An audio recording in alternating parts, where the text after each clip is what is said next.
E aí, tudo bem? Aqui é o Fabrício do canal PC do Fafá e no vídeo de hoje a gente vai falar sobre como montar um PC gamer, quais peças escolher primeiro. É claro que isso vai ser baseado na maneira que eu ajo, né, na maneira que eu compro, mas espero te ajudar de alguma forma. E ó, reza a lenda que quem chega aqui no canal só se dá bem, então não perde tempo, já clica no botão de se inscrever aí embaixo do canal. Não dói nada, né? E vamos nessa, vamos assistir o vídeo. A primeira coisa que eu levo em consideração na hora de montar um computador é qual a função que ele vai ter. Então, por exemplo, se for um PC para jogo, ele vai ter uma configuração X. Se for um PC para trabalho, ele vai ter uma configuração Y. Quanto mais específico você for na hora de montar um computador, ou seja, quanto mais você souber o que você vai utilizar, melhor é, porque você tem chances de economizar. Por exemplo, uma pessoa que vai montar um computador para jogar games como Counter-Strike, LoL, Valorant, ele vai pagar bem mais barato no computador do que uma pessoa que vai montar um computador gamer para jogar, por exemplo, Red Dead Redemption 2, Cyberpunk 2077, The Medium. Então saber especificamente o uso que você vai dar para o seu computador é muito importante. Principalmente para um PC de trabalho, a gente precisa de saber o que a pessoa vai fazer com o computador, né? Por exemplo, um PC de caixa de supermercado não precisa ser um PC forte, né? Pode ser um PC bem chulezinho mesmo. A única coisa que um PC desse tem que ter é uma boa refrigeração para ficar ligado ali o dia inteiro e não precisa de ser muito forte nem nada. Mas agora, por exemplo, uma pessoa que trabalha com criação de games vai precisar de um computador muito parrudo, um computador com vários núcleos, vários threads no processador, uma placa de vídeo parruda. Então isso varia bastante de acordo com o uso. Mas vamos falar aqui das peças propriamente ditas, né? Qual peça que eu escolho primeiro na hora de montar um computador? Olha, se for um computador gamer, eu levo em consideração primeiro a placa de vídeo, porque normalmente as placas de vídeo são as peças mais caras do computador, então elas acabam meio que definindo o desempenho que o computador vai ter. Mas como assim, Fafá? A placa de vídeo vai definir o desempenho que o computador vai ter? Isso se for em jogos, porque o que acontece? O computador, ele trabalha com o sistema, então a gente tem todas as peças unidas para entregar um desempenho só. Se eu tiver uma peça que é mais fraca que as outras peças, naturalmente ela vai limitar o desempenho do sistema. Como as placas de vídeo hoje são muito caras, é muito comum a gente ver a pessoa comprar a placa de vídeo caríssima e ela ainda assim ser a peça mais fraca do computador, entende? Então normalmente ela limita o desempenho. É claro, se você for comprar uma placa de vídeo high-end, como por exemplo uma RTX 3080 Ti, aí o negócio já fica diferente, né? Mas vamos supor que você quer montar um PC de porte médio, se tu quer jogar ali Fortnite, Call of Duty Warzone, você quer rodar a maioria dos joguinhos sem pagar o olho da cara, aí você foi lá e escolheu a placa de vídeo, né? A GTX 1650 de 4 GB, porque ela roda bastante jogo hoje e tal. Normalmente depois que eu escolher a placa de vídeo, eu vou lá no YouTube mesmo e começo a procurar teste, tipo, jogando tal jogo com a GTX 1650. Aí eu consigo ver o desempenho que a placa de vídeo entrega, entendeu? É muito mais fácil da gente saber o que a gente está comprando se a gente escolher assim. Beleza, escolhi a placa, que é a GTX 1650, agora eu vou escolher o conjunto, né, que é o processador, a placa-mãe e a memória RAM. É lógico, eu vou levar em consideração primeiro o processador. Eu quero um processador que seja bom o suficiente para tocar a placa de vídeo. Muitas das vezes você vai achar um processador muito mais barato do que você iria comprar antes, se você comprasse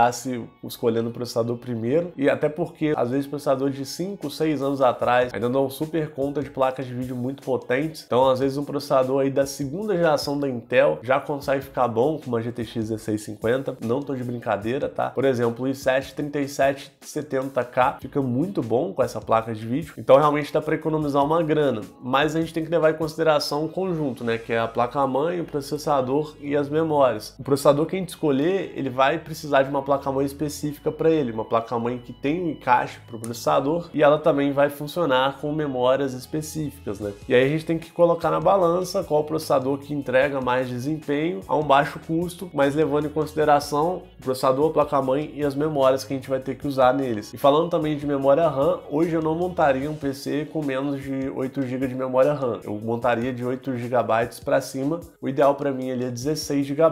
Mas aí tudo bem, você escolheu placa de vídeo, placa-mãe, processador, memória. Qual o próximo passo? O próximo passo é escolher a fonte de alimentação. Na maioria dos casos, se você olhar só o consumo da placa de vídeo, você já consegue ter uma base muito boa de quanto o seu sistema vai consumir. Só que a gente também não pode esquecer que o processador, a placa-mãe também tem um consumo. O que é recomendável antes de você escolher a fonte é você olhar o consumo da placa de vídeo, tem nas especificações técnicas dela, e o consumo da placa-mãe. Se você não achar o da placa-mãe, você pode olhar o do processador. E com base nisso você escolhe a sua fonte. Por exemplo, eu sei que independente da placa-mãe do processador que você usar, como a GTX 1650, uma fonte de 500 watts está de bom tamanho, entendeu? É lógico que isso é coisa que você vai pegando com experiência, mas se você olhar a especificação técnica na risca, você às vezes consegue economizar, às vezes você consegue ver que, poxa, ó, com essa configuração aqui eu consigo colocar uma fonte de 450 watts. Eu também levo em consideração, na hora de escolher a fonte, se ela tem um selo 80 Plus, e hoje aqui no Brasil, o site que é referência, né, a equipe que é referência em teste de fonte é a equipe da TechLab. Eu olho bem os testes dele também e levo em consideração. Depois de escolher a fonte, eu escolho o sistema de armazenamento. A gente tem HD e SSD NVMe também. Mas hoje, particularmente, o SSD para mim eu acho mais interessante, apesar dele ser mais caro, porque SSD é uma memória para mim que é bem mais segura do que o HD. HD é bem mais sensível, tá? E HD também é bem mais lento. Mas se for um PC para jogar, por exemplo, você quiser deixar ele mais barato e quiser ter bastante espaço de armazenamento, eu recomendaria hoje um SSD de 240 GB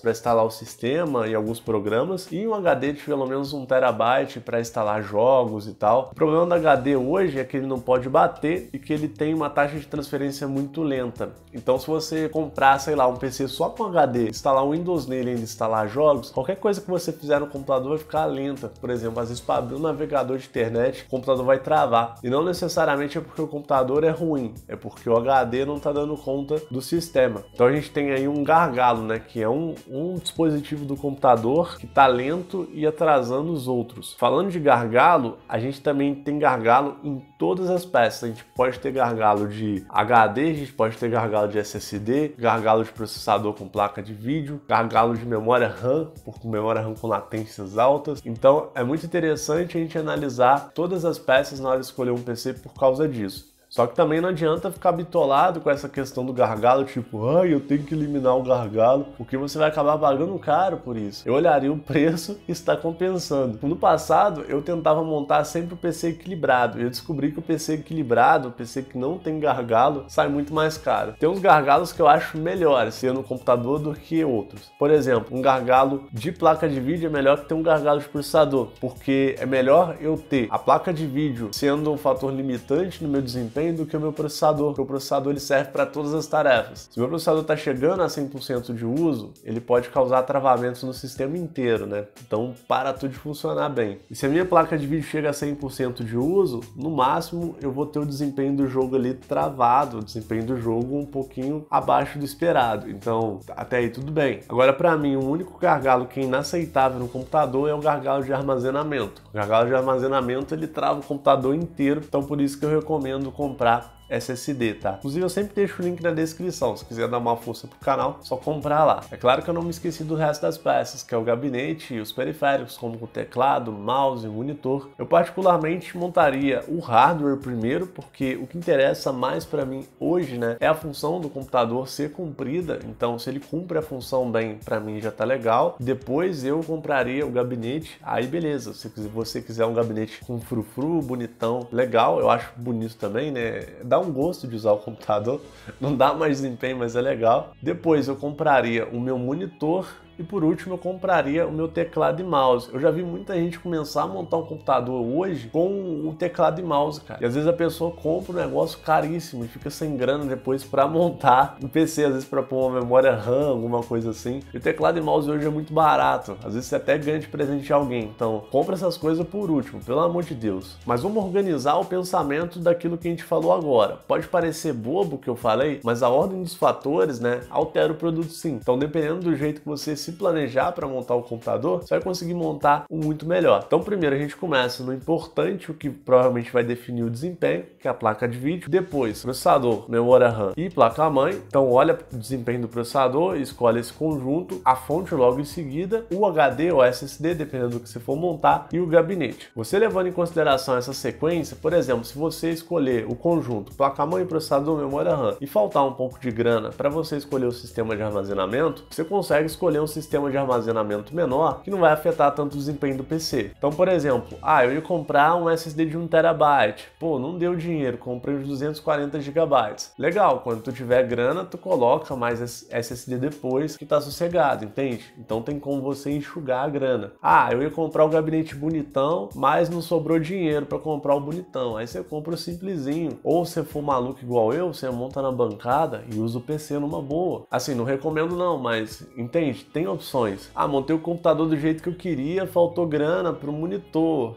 Beleza, vai no LX, procura uma televisão usada, você consegue enxugar o preço. Beleza, montei o PC ali, faltou dinheiro na hora de comprar teclado e mouse. Tu compra o Xing Ling, tem mouse de 10 conto, teclado de 10 conto lá, 20 conto. Agora, nossa, legal, montei o PC todo, ficou mais barato. Aí tu pode comprar um tecladinho melhor, um mouse melhor. Eu acho que fica bem legal gerenciar o PC assim. Esse vídeo foi bem simples de propósito mesmo, foi mais para ser um bate-papo, não teve roteiro nem nada do tipo. Espero que você tenha gostado, que ele tenha sido útil para você de alguma forma. Não teve nenhum conhecimento muito aprofundado, é só uma estratégia básica e simples mesmo, mas é para ajudar, é para agregar. Gostou do vídeo? Deixa aquele joinha. Se não se inscreveu ainda, clica no botão de se inscrever. Um abração e até mais. Não se esqueça aí, de assistir os vídeos que vão ser recomendados daqui a pouco. Bye, bye!